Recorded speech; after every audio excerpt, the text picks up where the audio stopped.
Buenas noches, muy buenas noches, bienvenidos a Makini para Color Visión. Ha ocurrido siempre en la historia. Hay unos hombres que luchan y se esfuerzan por alcanzar el poder, pero luego que alcanzan el poder no saben qué hacer con él y la historia los barre. Otros, en cambio, esa misma historia le abre un resquicio, un pequeño hoyito y entran en la historia. Le dan una oportunidad, alcanzan el poder y se crecen y transforman esa historia. Y hay ejemplos, aquí lo tenemos, para todos los gustos e ideologías, para liberales o conservadores.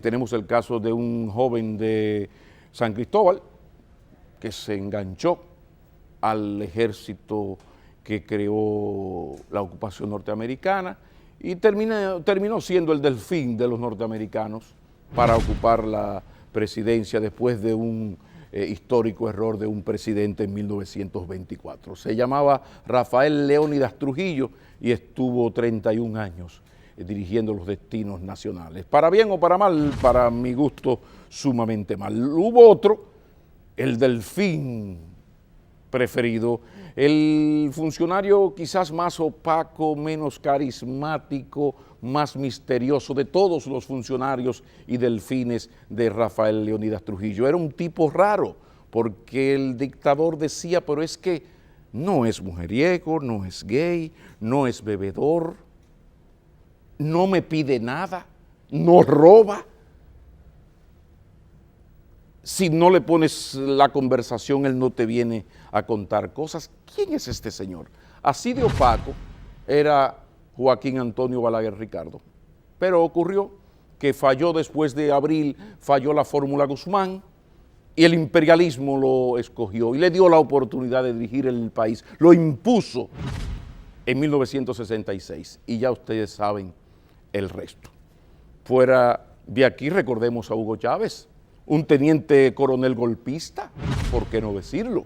Sí, pero cuando esa cleptocracia venezolana no dio más, al que la historia le dio una oportunidad y él la aprovechó fue a Hugo Chávez Frías, que nunca perdió un proceso electoral. Así, quizás en la República Dominicana uno deba destacar especialmente el hijo de un mayor general, el único jefe de las Fuerzas Armadas de Trujillo que no era apellido Trujillo. Era un joven, se dice que un poco arrogante, algo prepotente, sin vinculaciones políticas, pero que una hepatitis del Hernando Ramírez, que era el número 2 en abril del 65, Fernández Domínguez estaba fuera del país, hizo que él tuviera que asumir la dirección militar del levantamiento por volver a la Constitución en aquel abril. Lo demás, esa historia, todo el mundo recuerda aquella reunión con el embajador prepotente, embajador norteamericano, y ese señor se echó la dignidad nacional en sus espaldas. Ese mismo hijo de Fausto Camaño, se llamaba Francisco Alberto Camaño Deño.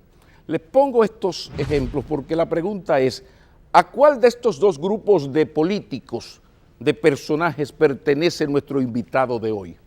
Porque a él la historia le ha abierto la brecha. Para muchos, incluido su partido, del cual es ya el candidato oficial, es el instrumento elegido para la oposición sacar del poder al PLD. Pero insisto, ¿a cuál de estos dos grupos de políticos pertenece Luis Abinader? Eso lo sabremos en la entrevista de esta noche. Después de la pausa, entrevistamos al candidato oficial del Partido Revolucionario Moderno, el señor Luis Abinader. Ya regresamos. Agregarle calidad al gasto público. ¿Y qué significa calidad al gasto público? Significa que lo que gasta el gobierno, de lo que recoge de ingresos por medio de los tributos, se invierta realmente donde tiene que invertirse.